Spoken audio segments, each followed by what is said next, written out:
Hi, I'm Rick Boyer from thelearningparent.com, home of Character Concepts Curriculum. Are you a homeschooler? Have you been challenged on the socialization question? Well, I have too. In 31 years of homeschooling, I've heard it over and over again. It's the most common challenge to homeschooling, and it's the easiest one to answer. What in the world is natural about segregating everybody by age? People challenge you and say, but if your children don't get to go to school with the other children, how will they learn to get along with other people? Well, the answer to that is better than yours, my friend, because my kids are going to grow up in the company of people of all different age groups.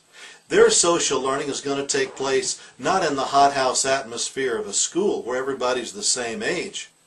No, they're going to get their socialization, their social learning in the home, the church, the community, the workplace, the marketplace, place where people mingle indiscriminately as far as age. After all, if your child is growing up in the real world, if he's being prepared for the real world, then he needs to learn how to deal with people who are older, to absorb their wisdom, and people who are younger, to gain sensitivity. The idea of preparing your kids for social learning by locking them up with kids their own age, well, isn't that a little bit like teaching them to swim in a pool with no water in it? After all, it's unlikely they're going to show up for their first day at the new job and be told to go down to Plant B. That's where all the 22-year-olds work. Not likely they'll go down to the real estate office looking to buy a lot to build a home on, and they'll say, "How old are you?" "Well, I'm 31, my wife's 29. "Oh, okay, we've got a place for you down at Ivy Hill. That's where we're putting all the yuppies this year." No, that's not the way the real world works.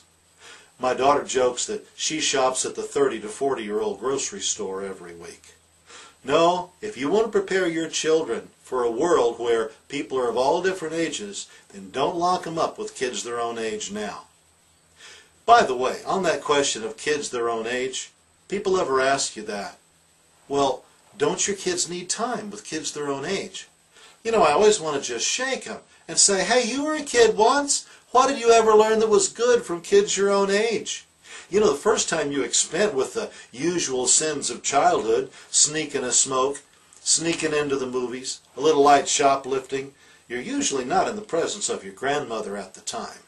Usually it's those angelic kids your own age that inspire you to experiment with evil. Don't back up when people challenge you on the social issue. You're the one that's right, they're the one that's wrong. It's all about character. Learn more at www.thelearningparent.com. Now, go hug your kids.